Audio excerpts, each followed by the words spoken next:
الحمد لله وكفى والصلاة والسلام على من لا نبي بعده أما بعد فأعوذ بالله من الشيطان الرجيم بسم الله الرحمن الرحيم الحمد لله رب العالمين الرحمن الرحيم الحمد لله رب العالمین. څومره چې د کمال صفتونه دا ټول په ټوله باندې ثابت دي الله لرا. الحمد څومره چې د کمال صفتونه دي دا چې څومره د کمال صفتونو معنا مونږ وکړلا نو دا د الف لام ترجمه ده. په مدارک التنزیل کې وضاحت کړی دی چې الف لام دلته کې د پاره د استغراق د ټولو اجناس او د صنوف دراغونډول د پاره چې څومره اصناف دي څومره اجناس دي هغه ټول لره استغراق یعنی احاطه کړی دا چې دا ټول په ټوله باندې ثابت دي الله لرا. لکه څنګه چې په حدیث مبارک کې راځي اللهم لك الحمد كله ولك الملك كله وبيدك الخير كله واليك يرجع الامر كله. څومره کارونه دي د ټولو رجعات دي ځکه مونږ ته معنا کو څومره چې د اولوهیت صفاتونه دي ټول په ټوله باندې لله ثابت دي الله لرا. دا ثابت دي الله لرا چې مونږ دا ثابت معنا کوو نو بده باندې دا طالب علمان پوېږي چې دا لله دا جار مجرور دی او دا متعلق دی بچا پسې په ثابتن پسې او دا جمله اسمیه ده او دا جمله اسمیه کې دوام هر وخت الله تبارک وتعالى را دا ټول صفاتونه دا ثابت. حمد د دې وضاحتونه دا مونږ پیدا الله کې بده کې کړي دي ضرورت نشي چې دلته وو وځه پوره دی هغه ځان لا یاد ساتي چې حمد څه ته ویل کې په لغت کې بیا د حمد او د شکر په منځ کې فرق څه دی دا غونډې کې دا وکال خیر دی بیا پیدا الله کې یو فقات یو وغیرہ کې کو او دلته نه کوه تیم راځي رب العالمین رب د مخلوقاتو دا رب العالمین البته دا یو اهم خبره ده دا رب العالمین دلیل د دعوی دی. مخکې موږ دعوا وکړه څه دعوا وکړه مونږ ویل الحمدلله ټول د اولوهیت صفاتونه ثابت دي الله لرا. دلیل په څه ده رب العالمین رب د مخلوقات ده رب د مخلوقات ده. عالمین خو لکېږي چې څومره غیر الله دي د الله نه علاوه چې څومره دي دا انسانان دي دا ملائک دي دا جنات دي او دا حجر دی دا مدر دی دا حیوانات دي دا چرند او پرند دي چې څومره دي خو دا الله تبارک وتعالى مخلوق دی نو د دې ټول مخلوقات الله رب دی رب العالمین. دا رب العالمین ګوره بدل دی خاله لله نه دا خو ته معلومات شته دی کنه دا صفت د الله نه ده او دا غي لوی وجه ده چې د موصوف او د صفت په منځ کې مطابقت پکار دی په تعریف او تنکیر کې هو د موصوف او د صفت په منځ کې مطابقت په تعریف او تنکیر کې پکار چې دا موصوف معرفت ده نو دا صفت به ګوره هم معرفت نشي نه چې هغه معرفت ده نه کړه ده امراتون صالحون دا ته موصوف صفت کې غلط ولې ځکه امراتون تاسو چې ده مؤنث او صالحون مذکر ده امراتون صالحه او زید العاقلتو غلط ځکه زید دا مذکر ده العاقلتو خو بیا مؤنث ده تبه زید العاقل دا موصوف صفت په خپل مس کې مطابقت او پلس او اشیاء کې چې موجودي کې پایږي سلورو نو باید یو څه جره تعریف او تنکیر او تذکیر او تانیث او دلته کې تعریف تنکیر د خبره کو دا تعریف او تنکیر لکه تاسو امراتون الصالحه دم غلط شو امراتون نکره ده اصاله معرفت هم دغه شان ده کې الله الحمدلله الله دا معرفت ده او رب العالمین نکره ده. خلیل وایي چې دا خو نکره نه ده ولې ځکه رب مضاف ده العالمین مضاف الیه ده. امونږ ویلو چې مضاف الیه خو څه کوي معرفت نه امونږ وایو چې اضافت په دوه قسمه ده یو اضافتی معنوي ده او بل اضافتی لفظي ده. دا کم تعریف چې افاده کوي نو هغه اضافتی معنوي افاده کوي او اضافتی معنوي ویل کېږي دیتا چې مضاف وي خپل معمول ته خدا مضاف صيغه د صفت نه یا مضاف صيغه د صفت چې خو مضاف خپل معمول ته نه اضافت لفظي ته لکې چې مضاف کې صيغه د صفت دي مضاف خپل معمول ته راشه دا اضافت لفظي ده. اضافت لفظي تعریف نه افاده کوي هغه تخفیف افاده کوي. تخفیف کله په مضاف کې کله په مضاف الیه کې کله په دوانو کله دي چې وکی چې د مضاف د تنوین ورته کله د مضاف نه الف لام ورته کله د مضاف الیه نه ضمیر ورته تخفیف راولي او هغه تعریف نه افاده کوي. دلته چې موږ وکتل نو رب العالمین اضافتی لفظي ده معنوي نه ده ولی ذکر رب دا صيغه صفت ده مضاف خپل معمول ده دائما مفعول به ده رب ربا تربیب شیئا فشیئا الى کماله تربیت ته چا کول په قلار باندې چې کمال ته ورسه دا چې کله ماشوم پیدا شي دا مور د تربیت کوي تر دې پوري چې دا ماشوم په خپل باندې خوراک شروع کی او په خپل باندې وګرځي نو بیا مور په کور کې او دا الګ بهر ګرځي دا په دکانونو کې هم ګرځي او دا په بازار کې هم ګرځي او جمعه ته هم ځي ځکه تربیت خدا غسره کمال ته بګرځېدو کې رسیدل نو تربیب شیئن د اوسیس تربیت کول پټول شیئن په شیئن په قلار په دمه دمه اله کمال هی چې کله کمال ته ورسیږي رب خدل تسجره مربي الله تبارک وتعالى تربیت کوون کړي العالمین د چا د مخلوقات نو د مفعول ده کله ده چې دا مفعول ده نو پته ولګیدل چې دا اضافه دي لفظي ده چې اضافه دي لفظي ده نو دا معرفه نه ده دا نکره ده چې دا نکره شوله اول د موصوف الله او معرفه شوله نو پته ولګیدل چې دا الله موصوف نه ده رب العالمین صفت نه ده دا بدل ده اته چې بدل ده اته خدای یاد کړی کنه چې د موصوف صفت اعراب یو شته خو د بدل مبدل مونږ کوم یو شان اعرابي کنه دلته کې رب العالمین چې دا مجرور ده قول الله کې دا الله تبارک وتعالى نو دا څه مجرور ده کنه چې دا مجرور ده نو رب العالمین هم مجرور شو لکه بدل مبدل منه شو دا بدل ده مبدل الرحمن الرحیم رحمان هم ده او رحیم هم ده ودا الرحمن صفت ده الرحیم دا هم صفت ده صفت اولا او صفت ثانیه نو الرحمن دا صفت اولا شو الرحیم دا صفت ثانیه دا الرحمن دا د فعلان په وزن باندې او الرحیم فعیل په وزن باندې صفت مشبہ د دوانو معنی دا الرحمن معنی موږ کو علما حضرات فرمای الوجیز وغیرہ هغه وی الرحمن معنی عام الرحمه او د الرحیم معنی تام الرحمه د عام الرحمه مطلب دا شو چې الله سبحانه و تعالی په دنیا کې په کافر مسلمان دوانو باندې مهربان دی مسلمان له رزق ورکي کافر له رزق ورکي نو الله مهربان دی په ټولو باندې الله مهربان دی په ټولو باندې ځکه الله تبارک وتعالى صفت الرحمن او د الرحیم معنی تام الرحمه د الله تبارک وتعالى د رحمت کامل د هر طرف نه بعض علما حضرات فرمایي چې د الرحیم صفت مشبہه ده او په صفت مشبہ کې دوام فاعل کې حدوث ده او په صفت مشبہ کې دوام ده لکه مونږ وایو سامعون سامع معنی دا ده چې کله خبر وته ته کې اوري یو ته نه کې جنو چې وګونه کار کې جو اوري چې کار نه کې جنو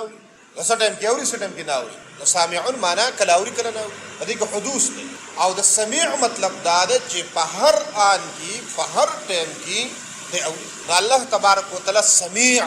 همیشه اوریدل دا شان ده کې الله الرحیم د رحیم مطلب دا ده چې الله سبحانه وتعالى رحمت همیشه ده نو کته دې معنی وکي الله عام مهربان ده او همیشه مهربان ده دا صفت مشبہ مطلب زموږ دا چې په دې کې د خصوصیت خبره هم ده چې الله تعالی خاص مهربان ده د دې وجنه علما حضرات او خاص کر امام قرطبی رحمت الله علیه وضاحت کړی ده چې الرحمن د الله تبارک وتعالى صفت خاصه ده دا د بل چا د پارته نوم کولای نشي دغه د رحمان معنی دا ده چې عام مهربان ده د الله د رحمت نه هیڅ څوک بهر نشته او هر یو سیست د الله سبحانه وتعالى رحمت شامل او دا صفت بل چا کې نشي کېدای یو سړی له چا سره رحم کوي خو یو کس سره رحم کوي د دوه سره وکړي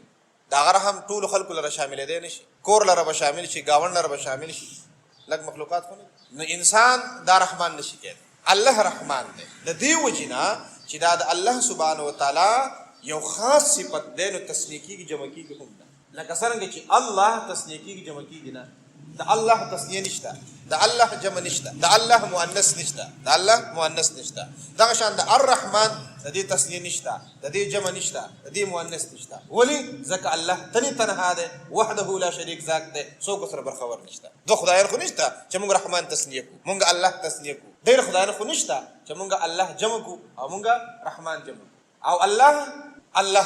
ده د رحمان مؤنث نشته د الله مؤنث کیږي فقهي مسله دینه دارا ولاړیږي چې د انسان د پاره رحمان نوم کې خودل ناروا دي ګناه ده او لکه څنګه چې زموږ د پښتنو یا د پښتنو نه هټ کر کې چې د پنجابیانو هم دا خوې چې هغه نمونه نیمګړي کوي کله کله یو کس عبدالرحمن نوم ده نو رحمان ګڼ والا کو کې چې تر عبدالرحمن نوم ده هغه ته سوې رحمان دغه رحمان هغه ته ویل ګناه ده دا رحمان هغه ته ویل ګناه ده د دې وجه د عبدالرحمن بابا چې کوم شیرونه دي پای کې رحمان لفظ ذکر شوی ده هغه چې کله زه دغه شعر وایم نو زه بیا رحمان نه وایم عبدالرحمن دا شعر وزن خرابي کې شل پیری دي خراب شي لکه دغه شعر دی عجیب رحمانه زړه دې دکته ده چې مرګه په دنیا شتره طلا خان دی زایم عجیبه عبدالرحمن زړه دې دکته ده چې مرګه په دنیا شتره طلا خان دی داغه وجه دا ده چې انسان ته رحمان ویل ګناه ده د چا د پر رحمان نوم کې خدل دا ټیک نه دي نو کدا لقب ته ځان لګ دی په شعرونه کې او غیر لقب ده او پر رحمان باندې بچاله نوم لګ دی امام قرطبي وضاحت منتقش ها الرحیم چې دی نو دا نوم ته کېښودی شي. د هغې وجه دا ده چې په دې کې دا د الله تبارک وتعالی صفت دی، خو صفت خاصه نه دی. د رسول الله صلی الله علیه وسلم دپاره الله تبارک وتعالی رحیم لفظ دا استعمال کړی دی. بالمؤمنین رحیم. د مسلمانانو سره رسول الله صلی الله علیه وسلم رحمت کوي او په کمال رحمت سره. دا د الله تبارک وتعالی صفت خو دی، خو صفت خاصه نه دی. نو چې څومره د الله تبارک وتعالی صفات خاصه دي هغه انسان لره یا بل چا له نوم کېښودلی نشي. الرحمن الله تعالی عام مهربانه دی په دنیا کې، الرحیم او خاص مهربانه دی. قیامت کې صرف په مسلمانانو باندې، کافرانو خو جهنم ته بوځي. مالک یوم الدین، الله مالک دی. یوم الدین د یوم الدین، مالک مضاف دی، یوم مضاف الیه، مضاف الدین مضاف الیه. مالک یوم الدین، الله سبحانه وتعالی د خیر د جزا او د سزا د ورځې مالک دی، اختیارمند دی. الله تبارک وتعالی خو دنیا هم اختیارمند دی. له ملک السماوات والارض، الله د ځمکې او د اسمان د ټولو مالک دی. خو دلته کې دا یوم الدین ځکه ووایي چې د قیامت په ورځ باندې به الله چاله اختیار هم نه ورکوي. او این الجبار این الملوک، کم دی هغه بادشاهان چې په دنیا کې به وي زه بادشاه یم، کم دی هغه مالکان چې په دنیا کې به زه مالک یم. د قیامت په ورځ باندې به الله دغه اختیار هم د خلکو نه سلب کړي. د دې وجې نه الله فرمایي مالک یوم الدین، د بل چا اختیار به هلته نه چلېږي، صرف د یو ذات اختیار به چلېږي چې هغه الله دی. او دین دا ویل کېږي څه ته؟ دا سزا او جزا دواړو ته. لکه څنګه چې وایي کما تدین تدان، څنګه کې هغه شان ستا سره شي. ایاک نعبد و ایاک نستعین، خالص مونږ ستا بندګي کوو، خالص مونږ ستا نه مدد غواړو. دا خالص معنی چې مونږ کوو نو دا هم هغه قاعده ده تقدیم د ما حقه التاخیر. وجه دا ده چې ایاکا دا مفعول به ده او نعبدو دا فعل ده، او په دې کې چې کوم ضمیر د نحنو ده نو هغه فاعل ده. په اصل کې و نعبدک ونستعینک، نعبدک خدای مونږ ستا بندګي کوو، ونستعینک خدای مونږ ستا نه مدد غواړو. اوس چې په دې کې ته د اختصاص معنی پیدا کوي نو طریقه به دا کوي چې دا مفعول به به مقدم کوي په دې فعل باندې. نعبدک کې مونږ دا کاف مفعول به راواغستله او مونږه د نعبدو نه څه کړله؟ مقدم کړله. نو بیا خو کا نعبدو نه شي ویلی که نه، لکه دا کاف کم ضمیر دی؟ دا کاف خو ضمیر منصوب متصل دی. اوس چې ته یې را مخکې کوي نو منفصل کې به که نه، نو چې ته متصل په منتصل باندې بدلوي، دا کاف متصل د ضمیر منصوب متصل، د دې موافق ضمیر منصوب منفصل څه چې دی؟ ایاک دی. ایاک دې مخکې ایاک مفعول به،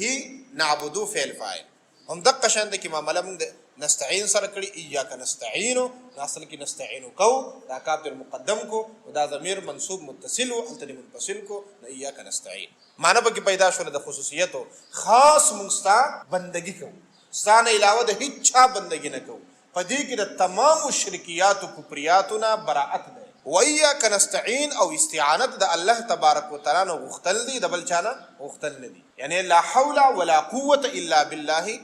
العظیم. نشته دی اوړېدل د ګناهونو نه، ولا قوة او نشته دی طاقت د اعمالو کولو دپاره مګر د چا؟ د الله تبارک وتعالی طرف نه موږ ته ملاو شوی. ایاک نعبد و ایاک نستعین اهدنا الصراط المستقیم. اهدنا خدای پاکه موږ ته وښیې الصراط المستقیم، نیغه لاره. الصراط موصوف دی، المستقیم صفت دی، نیغه لاره. په دې باندې دا سوال راځي چې د مخکې نه یو سړی الله تبارک وتعالی له حمد وایي، ثنا وایي، او بیا یو لویه دعوه کوي چې خدای ستا نه علاوه د بل چا بندګي نه کوي، نه د لات نه د منات نه د جبت نه د طاغوت د چا بندګي نه کوي، صرف د یو الله چې وحده لا شریک ذات ته دغه بندګي کومه. او بیا وایي چې خدای په نیغه لار مې روان کړي. نو ولې نیغه لار به صحیح؟ دغه نیغه لار نه ده. نیغه لاره همدغه ده چې سړی شرک نه کوي، کفر نه کوي، بدعات نه کوي، رسومات نه کوي، د یو خدای بندګي کوي، د یو خدای نه غواړي. دغه نیغه لار ده که نه؟ دا تحصیل د حاصل نه شو، تحصیل د حاصل ده که نه؟ مثال په طور تا اوبه ماله راوړي، ته اوبه راوړم خو به مې راوړې که نه، نو بیا څنګه اوبه غواړي؟ څنګه اوبه غواړي؟ بیا دې تحصیل د حاصل وي. لوښی پاک دی بیا یې پاکوي، نو پاک لوښی څنګه پاکوي؟ دا خو د مخکې نه پاک نو څنګه یې پاکوي؟ نو ته خو د مخکې نه په نیغه لار باندې روان یې، بیا خدای ما په نیغه لار باندې روان کړي. لکه یو سړی دی او هغه په کوټه کې دننه دی، وایي ما کوټې ته بوځه.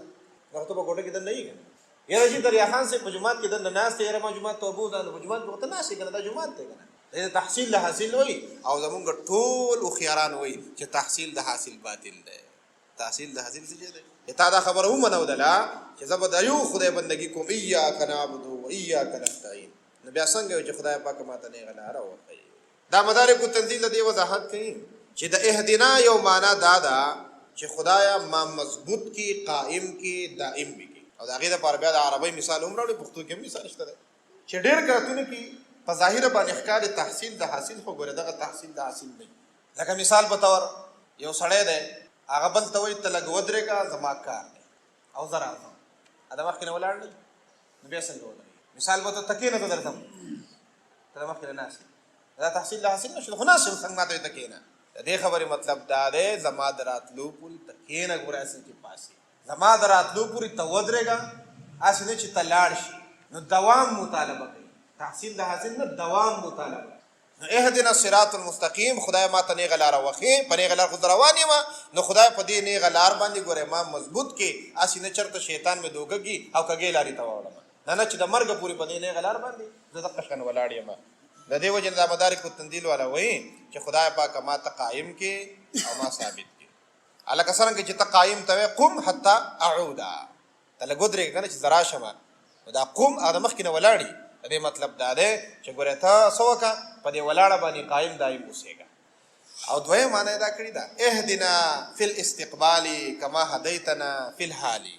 اهدنا فی الاستقبال کما هدیتنا فی الحال. خدای نه اوس خو دې ما ته نیغه لار ښودلې ده وګورئ په مستقبل کې د نه هم نیغه لاره غواړم چې هسې نه اخره خاتمه مې خطا شي او د شیطان خبره ومنم. نو اهدنا د دغه مطلب شو اهدنا فی الاستقبال خدای پاکه ما په سمه لار روان کا په مستقبل کې لکه څنګه چې په الحال زه په حال کې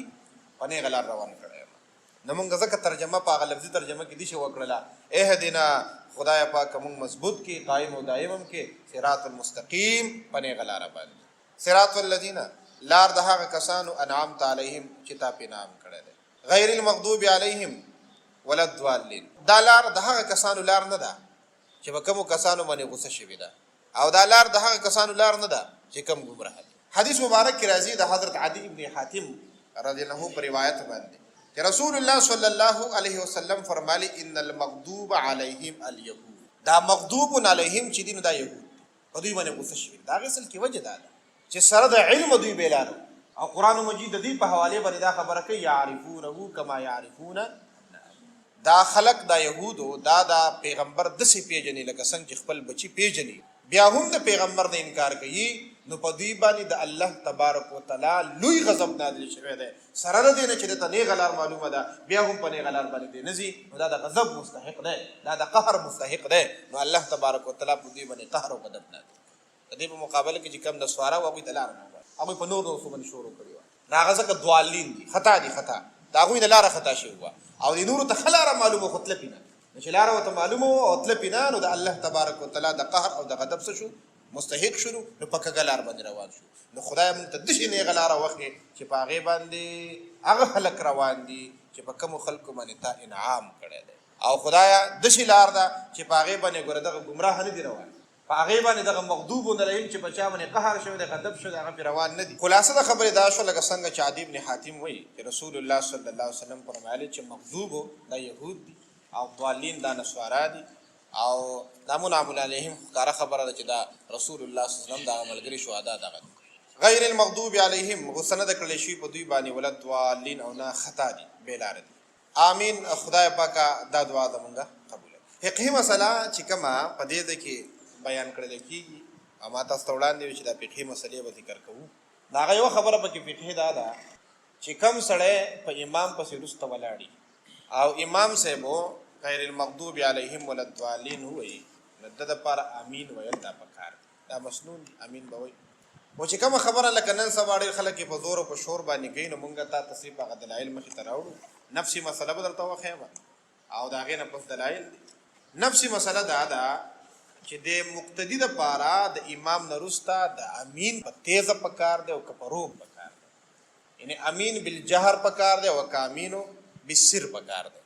په دې کې د علمای حنفیو مسلک دا دی چې په امام پسې د وروسته چې کوم د امین وایي که نه نو دا امین دا روغ وایه او په تیزه باندې خلاف اولا دی جایز دی که چا امین په تیزه باندې ووایي که نه په دومره اندازه کې په تیزه چې ستا خوا و شاته یو ملګری یا بل ملګری واوري دا نه چې ته کرکې وهه کرکې خو بېادبي ده. جهر دې ته ویلی کېږي چې ستا خوا و شاته دوه کسان درې واوري. نن سبا چې کوم خلک ماشومان یا دا نور خلک چې کوم په حدیث مبارکو باندې دونه پوهېږي نه کرکې وباسي نو دا خو رسړو ناروا دی دا خو رسړو حدیث مبارک باندې عمل نه ده. ها که یو سړی امین وایي او په دومره اندازه کې وایي چې خوا و شا دا کسان یې واوري لکه موږ وایي امین نو په دومره اندازه کې دا جائز دی خلاف اولا دی. اولا او افضل علماء حنفیه وی چې سر دا غیر پر خپل دلایل دي.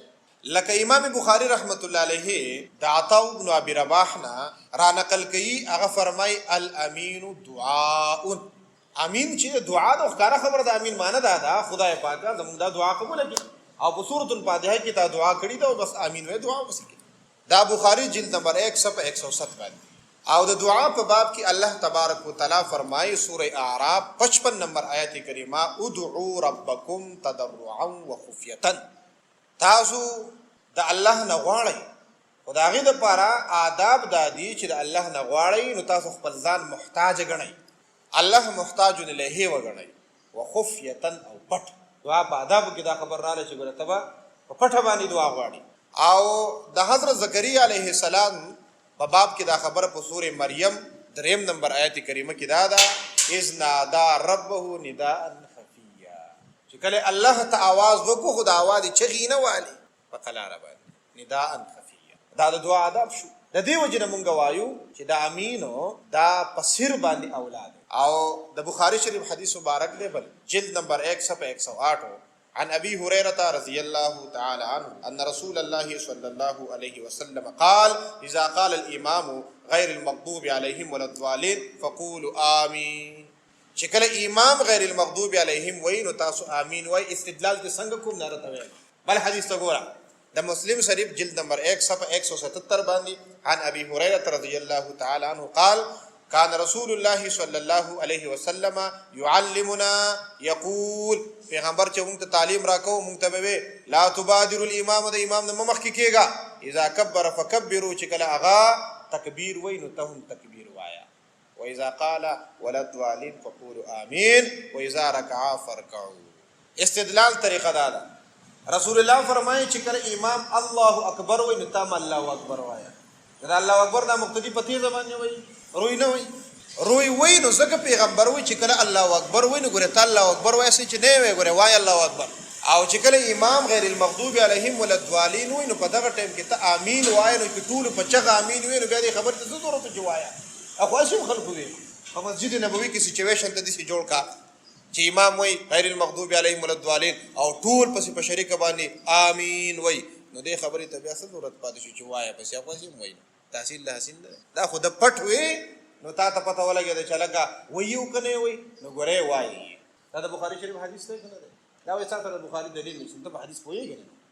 نه دې نه دا معلومیږي کنه معلومیږي. سوال پیدا کیږي چې کچرته پیغمبر علیه الصلاۃ والسلام چې د خلکو ته دا خبره کوله صاحب کرام ته چې کله امام سوي ولد والین وای نو ته امین وایا نو چې ټول په تیزه باندې وینو ضرورت پاتې کېدو دې خبرې ته چې توایا دا خو په قلاره باندې وی الله اکبر هم امام وی الله اکبر نو مقتدی وی الله کنا امام الله اکبر اواز د جمعه ته بار تر اوزي ټول په شریک باندې الله اکبر نا ټول الله اکبر ویلو پټه ویلو نو زکه ضرورت ته خبره راغې چې ته یاد دهانی وکړه ګوره الله اکبر چې امام وی اذا کبر فکبروا مخکې ته موایا او چې کله هغه غیر المغضوب علیهم ولا الضالین وی نو فقولوا امین تاسو امین وایا. دا د بخاری شریف حدیث سنن نسائی ګوره په سنن نسائی جلد نمبر 1 صفحه 147 کی دا حدیث مبارک دی عن ابي هريره رضی الله تعالی عنه ان رسول الله صلی الله علیه وسلم. اصل کی خبردار ته په ما باندې اعتراض بیا کول شو چې دې حدیث مطلب خو تعالی ځان نه جوړ زه وایم چې تاسو د حدیث مطلب په حدیث باندې خم دا نسائی کی وضاحت شته ښا نسائی کی وضاحت شته سوي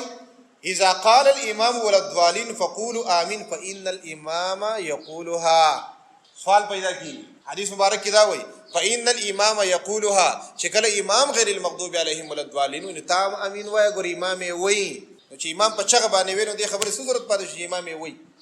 امام خو په قلاره وینو چا نه اوري نو ځکه پته نه لګیدل چې امام امین وای کنه وای نو پیغمبر وای فان الامام يقولها امام امین وای توسل وګړي استدلال باندې پوه شي کنه دا صحیح الاسناد احادیث مبارک ترمذی جلد نمبر 1 صفحه 34 کی ذکر کړي عن علقمه بن وائل عن ابيه ان النبي صلى الله عليه وسلم قرأ غير المغضوب عليهم ولا الضالين فقال امين وخفض بها صوته. आवाज پر راخته چغه ونه وای سم وخفض بها صوته आवाज سکو خطه کو خفض ته ویل کېله کا جر ته خفض نه وای زبر ته زبر زګي چودي خفض لاندې ته وای کنه وای وخفض بها صوته په عربی کوئی आवाज یعنی امین بالسری. د مستدرک چې کوم د حاکم مستدرک دی چې هغه پاغي کې صحیح احادیث مبارکه راوړي نو پای کو هم د حضرت وائل ابن حجر په روایت باندې حدیث مبارک دی انه صلی مع النبي صلی الله علیه وسلم چې د پیغمبر علیه الصلاۃ والسلام په ملګرتیا کې موس کولو حين قال چې په کوم وخت کې پیغمبر علیه الصلاۃ والسلام فرمایل غیر المغضوب علیهم ولا الضالین قال آمین يحفظ بها صوته دا مضارع صيغه ده پیغمبر علیه الصلاۃ والسلام په دې باندې خپل आवाज ښکته کوو او هذا حدیث صحیح على شرط الشیخین ولم یخرجا حاکم سوی وای دا حدیث مبارک په شرط د شیخین باندې ده د بخاری او د مسلم هغه په شرط بل خبر چې په خپل کتاب کې نه لیکل نو چې کوم شرایط داغه دي په هغه شرایط باندې دا مشروط حدیث مبارک شرح معانی الاثار کتاب الصلاة جلد نمبر 140 سعید کمپنی والا پاک کې سوی کان عمر وعلی حضرت عمر رضی الله عنه او د حضرت علی طریقه دا لا یجهرانی بسم الله الرحمن الرحیم بسم الله په پتی زبانی نه ویلا ولا بالتعوذ اعوذ بالله په پتی زبانی نه ویلا ولا بالتامین او امین په پتی زبانی نه ویلا علماء حنفیو الله دې په دوی رحم وکړي دوی قانون داري هغه حدیث مبارکات چې باغې باندې صحابه کرام عمل هغه حدیث مبارک له ترجیح ورکړي حضرت عمر خلیفہ ثانی او حضرت علی خلیفہ رابع هغه عمل سو دا هغه طریقه دا وا چې هغه په پتی زبانی امین بنوي او سنن دارقطنی جلد نمبر 1 صفحه شپږ سوه او شپږ اتیایم او دارالکتب العلمیه مکتبه دغه ده عن وائل بن حجر قال صليت مع رسول الله صلى الله عليه وسلم فسمعته حين قال ما پیغمبر واردو چې غیر المغضوب علیهم ولا الضالین قال امین واخف بها صوته فلاواز بسکو په دې احادیث مبارکه باندې ته پوه شو نو خلاصه د خبره دا شولا چې دا غن دلایل دا د امین بالسر په باب او د امین بالجهر په باب کې هم احادیث مبارکه شته علماء حنفیو دل ترجیح ورکړي دا د قران مجید د آیات کریمه د وجنه او د صحابه کرامو د عمل د وجنه نو مسله خلاصه دا شولا چې امین په امام پسې رسته ویل په تیزه باندې خلاف اولاد راجح او لا افضل دادی چې امینو بالسر وي فقلاره یو مسله باندې پوه شو بل مسله چې سورۃ الفاتحه سره جوخته تړلې شي خبره ده هغه دا چې په امام پسې ورسته سورۃ الفاتحه ویم او کنه دا د څه مسله ده چې نن سبا خو بعض خلکو دې لړې لوی هوا ورکړي ده علماء حنفیو مسلک دا ده چې امام په تیز لګیا ده قرات کوي کرو قرات کوي جهري منځونه دي کسري منځونه دي په امام پسې ورسته فاتحه ویل او سورۃ ویل دا مکروه تحریمی دي که یو سړی ویلا نو د منځ وشو خو ګناهګار دی دا د علماء حنفیو فتوا ده دلایل سړي بلې باندې دلایل خو دومره مضبوط دلایل ګوره اولنې دلیل د سورۃ الاعراف 204 نمبر آیت کریمه ده واذا قرئ القرآن فاستمعوا له وانصتوا لعلكم ترحمون چې کله د قران مجید تلاوت کیږي نو فاستمعوا له وانصتوا لعلكم ترحمون نمبر 1 کار بستای چې هغه ته بغوګ دی دویم دار چې انصاف پکې دې لپاره چې تاسو باندې رحم وکړي مخالفین دا خبره کوي چې دا آیت کریمه دا د خطبه په باب کې نازله ده او دا د مانزه په باب کې نه نازله ده دا غوی اصل غلط فهمي ده چې څومره مفسرین ګوري نو ګڼ مفسرین دا خبره کوي چې دا آیت کریمه د مانزه په باب کې نازله ده چې څومره ته ګوري او تر دې پورې چې علامه ابن تیمیہ رحمت الله علیه په مجموع الفتاوا جلد نمبر 22 صفحه 177 مکتبہ العبی خان پای کې دا خبره ذکر کړې ده قال احمد بن حنبل اجمع الناس على انها نزلت في الصلاه دخل په اجماع په دې خبره باندې ده چې دا آیت کریمه څه ده دا د مانده په پات او ته خو پیژنې چې اذا شرطیه ده کنه ده اذا شرطیه ظرفیه او د دې لپاره عامل څه شه ده نو رس کوم جواب ده نه عامل ده او دا د وخت په معنا باندې ده نو مطلب پیدا شي فاستمعوا وانصتوا حين قراءه القران وقت قراءه القران د قران مجید او د تلاوت په ټیم کې به دوه کارونه کوي یو به استماع کوي او بل به انصات دا مسلم شریف کتاب الصلاه په باب التشهد په صلات جلد نمبر 1 او صفحه 184 په دې باندې یو حدیث مبارک د حضرت ابو موسی الاشعری رضی الله عنه په روایت باندې ان النبي صلی الله علیه وسلم خطبنا پیغمبر علیه الصلاۃ والسلام ته خطبه کوله فبین لنا سنتنا نو موږ ته زمونږ چې کوم سنت دي نو هغه ته خودله چې کوم د پیغمبر سنت دي زمونږ لپاره عمل کول باغی پکار دي وعلمنا صلاتنا نو موږ ته د مانځه طریقې هم خودلې فقال د مانځه په طریقو کې فرمایله اذا صلیتم چې کله تاسو مونږ کوئ نو فاقیموا الصفوف خپل صفونه سیده کوئ ثم او بیا لیؤمکم احدکم یو کس په تاسو کې مخکې شي امامتي دی کوي فاذا کبر الامام فکبروا چې کله امام الله اکبر وایي نو تاسو وګورئ الله اکبر وایي واذا قرأ فانصتوا او چې کله امام قرات شروع کی نو تاسو وسکه فانصتوا په خپل بسره کې قرات نه کې انصات ویل کېږي چپ کېدو ته مونږ چاته چپ شنه کانو انصت څه دوباره وایي انصت استمع واورا وانصت چپ دا حدیث مبارک ده بل حدیث مبارک ده سنن نسائی کتاب الصلاۃ جلد نمبر 1 اور صفحہ 146 عن ابی ہریرہ رضی اللہ تعالی عنہ قال قال رسول اللہ صلی اللہ علیہ وسلم انما جعل الامام ليتم به فاذا كبر فكبروا واذا قرأ فانصتوا چې کله امام الله اکبر وای تب هم الله اکبر وای او چې کله هغه قرات کوي فانصتوا واجب دار چې تاسو انصات وکړي چپ دا حدیث مبارک ده سنن نسائی علامہ صدیق حسن خان اغم د دې حدیث مبارک وای رجال اسناده ثقات د دې حدیث مبارک چې سنن نسائی را نقل کړی دی د دې چې څومره رجال دي دا ثقات او په دې کې صفا پټه باندې رسول الله فرمای اذا قرأ او امام بهقی رحمت الله علیه یو رساله لیکله کتاب القراء للامام باغه صف 94 کې وای عن انس ان النبي صلى الله عليه وسلم قال اذا قرأ الامام فانصتوا امام قرات کی نو تب ګره چپکیږي دا د حضرت انس بن مالک پر روایت باندې حدیث مبارک مزید پس ګورا ابو داود کتاب الصلاۃ جلد نمبر 1 صفحہ 127 پدې کې دا خبره کوي عن ابي هريره رضی الله تعالی عنہ ان رسول الله صلی الله علیه وسلم انصرف من صلاه جهر فيها بالقراءه پیغمبر علیہ الصلوۃ والسلام د یو مانځن را وګرځیدو چې پای کې تیز قرات کو فقال هل قرأ معي احد منكم انفا فما پس اشاره است قرات کو فقال رجل يسلم نعم یا رسول الله ما کو پیغمبر اسلام وی قال اني اقول ما لي اناظر القران ما چې ما صرف القران مجید کې دا جګړه سوک کوي نو راوی وی فانتهى الناس عن القراءه مع رسول الله صلى الله عليه وسلم فيما جهر فيه النبي بالقراءه من الصلوات حين سمعوا ذلك من رسول الله دا شانت کی ترمذی شریف حدیث مبارک ده د حضرت جابر پر روایت باندې تعالی هغه قال رسول الله صلی الله علیه وسلم من كان له امام فقراءه الامام له قراءه چې کوم سړي پر امام شته د امام قرات د در پر قرات ده د خپل قراتو موطا امام مالک صف 66 کی دا حدیث مبارک د حضرت جابر پر روایت باندې قال من صلى ركعه لم يقرأ فيها بأم القرآن فلم يصلي الا وراء الامام چې کوم سړي مونږ کوو او د سورۃ الفاتحه ونویل مونږ نه ده شوی هو کله امام نورسی نه سورۃ الفاتحه ونویل امام نورسی دا د استثنایی صورت ده او بل حدیث مبارک ته موطا امام مالک ذکر کړی دی هغه وی ان عبد الله ابن عمر اذا سئل چې کله بداغه تاسو وشو هل يقرأ احد خلف الامام پتو ودی جواب تلشان د حضرت عبد الله ابن عمر صحابي د پیغمبر ډېر عالم قال اذا صلى احد خلف الامام فحسبه قراءة الامام چې کله یو سړی په تاسو کې د امام نورسته مونږ کوي د امام قرات د در لپاره پوره ده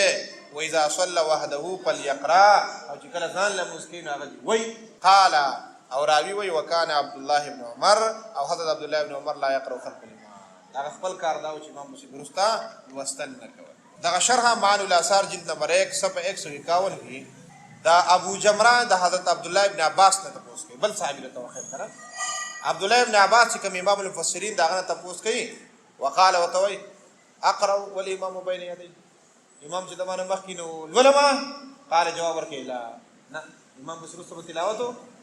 او پر عمدۃ القاری چې د بخاری شریف شرح ده په جلد نمبر 8 صفحه 18 چې کوم دارالکتب العلمیه شایع کړي دا نو پاغي کې دا وینا کړي ده چې لس صحابه کرام یا ګڼ صحابه کرام عشره چې په ګڼ باندې والي کثرت باندې ګڼ صحابه کرام د شی وو د پیغمبر چې ګوره خلق خپل باندې نه خلق به هم بندول په سخت بندول سره چې کوم سړي په امام پسې ورستا قرات کولو ينهون عن القراءة خلف الامام اشد النهي سوک ابو بکر الصدیق رضی اللہ عنہ عمر الفاروق رضی اللہ عنہ عثمان بن عفان رضی اللہ عنہ علی بن ابی طالب خلفاء الراشدین عبد الرحمن بن عمر عبد الله ابن عباس او دا عبد الله ابن عمر دې بکم دا ګڼ صحابه کرام نه چې دوی با خلق په سختۍ باندې بندول چې په امام بشیر واست قرات او حضرت علی خو به ډېره تیزه خبره کړې ده، فرمایي من قرأ مع الامام فلیس علی الفطره، دا سړی په فطرت پیدا نه دی، دا د ماغه کار نه کوي. پیغمبر وایي ما وایه دی په دې دلایلو باندې پوه شوې. اوس راشه د هغه طرف نه دلیل راواخله. مضبوط دلیل چې کوم په بخاري شریف کې ذکر کېږي د حضرت عباده بن صامت په روایت باندې، او هغه دا لا صلاة لمن لم يقرأ بالفاتحة الكتاب. دا حدیث زمانم ته منی ټولې منی بخاري کې شته ده. په دې حدیث کې د امام څخه خبره شته ده. په دې حدیث کې خدا خبره ده چې کوم سړی مونږ وکړو فاتحه ویل ولا مونږ نه ده شوی، نو ما ته ونه ویل چې هغه الا من وراء الامام. وضاحت دا نه ده. دا ټک شولا چې په دې حدیث کې چې کوم خبره ده نو مونږ وایي فاتحه واجب ده، نو په دې کې د امام د مختصر قصه خو به نشته ده، عامه خبره ده. نو چې عامه خبره ده نو وروسته بس تا ویل چې مستثنا کړي دي صحابه کرام سوي، هغه وایي چې په امام پسې وروسته ولاړ یې، نو د امام وروسته به ته قرأت نه کوي. دا من کان له امام په قرأت الامام له قرأت ابن تیمیه وایي ودا مؤید بالقرآن، قرآن مجید مضبوط تایید کړی دی، ځکه په سورة الاعراف کې الله تبارک وتعالی فرمایي چې کله قرأت کېږي نو تبه قرأت تقبل. خلاصه دا شوله علماء حنفیه د دې ګڼو احادیثو په رڼا کې دا خبره کوي چې په امام پسې وروسته قرأت کول مکروه تحریمي دي. چا پکې دې چې وویل چې دا فاتحه قرأت نه ده، چا نه وایي دا واورېد دا سورة الفاتحه وایي قرأت نه ده، نو ما ته به د بخاري حدیث نه ویلی. بخاري کې حدیث دی حضرت عائشہ وایي چې پیغمبر علیه السلام حضرت عمر او بکر صدیق یستفتحون القراء بالحمد لله رب العالمین، نو پیغمبر او د قرأت وایي او د عائشہ د قرأت وایي، ټولو د قرأت ته څنګه قرأت ته د قرآن مجید او تلاوت قرأت دی. اول ته قرآن وایي وإذا قرئ القرآن، نو سورۃ فاتحه قرآن نه، قرآن مجید څو سورتونه دي؟ یو سل او څوارلسو، او اولنۍ سورت پکې کم دی، او دا خو د قرآن مجید مرکزی خیال پدې کې دی. موږ ته ام القرآن وایي چې دا مرکزی کردار ادا کوي. دا قرآن مجید دی، سورۃ الفاتحه دا سوال دی، او دا ټول قرآن مجید دا غي جواب. خدای پاک نه غلار می روان کې کنه په دې می قائم او دائم کې دا ټول قرآن مجید د سوال په جواب کې نازل شو. د الف لام نو د والناس پورې وای دا قرآن مجید د خپل ژوندۍ لپاره دستور جوړ کا، په دې ور روان شه په ټیک لار رواني. نو سورۃ الفاتحه قرآن مجید دی، بلکې د قرآن مجید اهم حصہ ده، او د دې قرأت د خلاصه د خبر بیا دا شولا چې په امام پسې وروسته ولاړ یې، نو په امام پسې وروسته به قرأت نه کوي.